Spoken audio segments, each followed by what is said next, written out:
السلام عليكم، ازيكم يا حبايبي؟ عاملين ايه؟ يا رب تكونوا بخير. اللي اول مره يتابعني، انا داليا السيد، بقدم لكم محتوى طبخ. اللي لسه مشتركش في القناه ينزل يشترك ويفعل الجرس عشان يوصلكوا كل جديد. النهارده هنعمل مع بعض القرنبيط بطريقه سهله وبسيطه.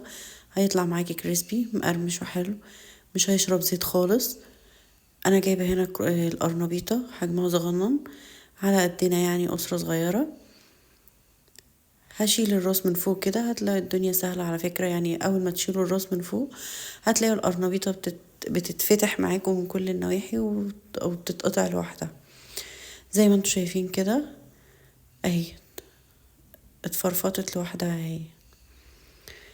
انا كمان بنضف العروق من فوق كده عشان وقت السلق يبقى طعمها حلو.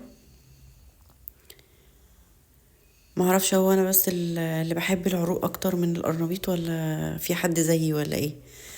هنا المية معايا قربت خلاص، داخلة في الغليان اهوت. هضيف عليها معلقتين ملح، وهضيف شوية معلقة صغيرة كمون، وفنجان لبن.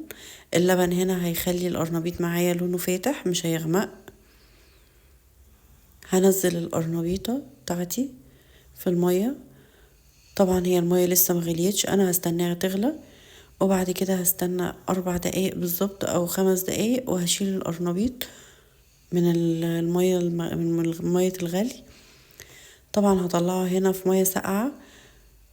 انا حطيت كمان زيادة، حطيت تلج عشان القرنبيط بتاعي يوقف سوا.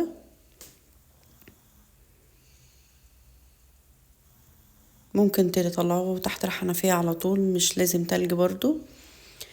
هنا هستخدم 3 بيضات بس، يعني عشان توفير وكده، عشان هي حجمها صغير برضو. البيض هنا حسب الرغبة طبعا، ممكن تزودوا زي ما تحبوا. شوية فلفل اسود وهقلبهم كده عشان الزفارة. بعد كده هضيف كوباية مية، هقلب حلو. وبعد كده هضيف البهارات بتاعتي: الملح، بابريكا، كركم، كمون.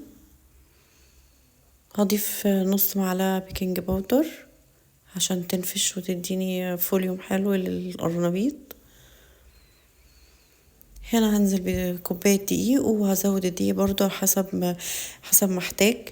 انا عايزة هنا القوام بتاع الخليط يكون ولا تقيل قوي ولا خفيف قوي، بحيث ان انا اول ما ينزل معايا في الزيت يفضل على القرنبيط محتفظ بيه، وفي نفس الوقت ما ينزلش في الزيت مني. هنا كمان ضفت معلقة كبيرة نشا، هتخلي القرنبيط مقرمش معايا ومش هتخليه يشرب زيت. هنا انا كنت محتاجة دقيق تاني، ضفت دقيق تاني.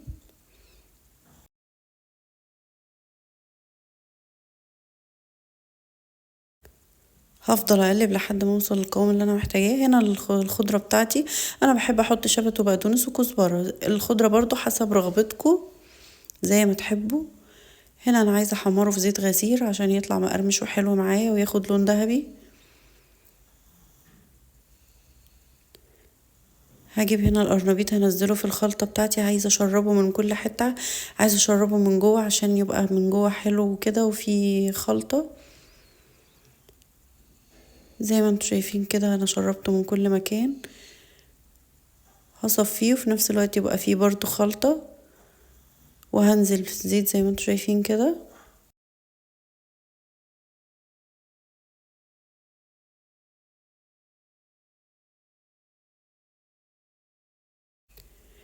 هقلبه بقى معايا لحد ما ياخد اللون الذهبي اللي احنا هنشوفه معايا.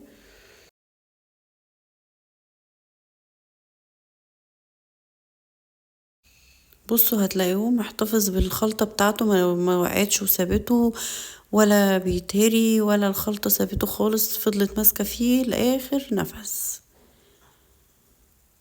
زي ما انتوا شايفين كده هنقلب لحد ما نوصل للون الذهبي الحلو ده. هنطلعه بقى على مناديل عشان لو في اي زيت او اي حاجة. بس النشا هنا بيخلي القرنبيط ما بيشربش زيت، ما تقلقوش، بيطلع خفيف وحلو قوي. وده الشكل النهائي، مستوي من جوه وشكله حلو ومقرمش. جربوه بالطريقة دي وعرفوني في الكومنتات لو طبقتوه. ما تنسوش تشتركوا في القناة وتفعلوا الجرس.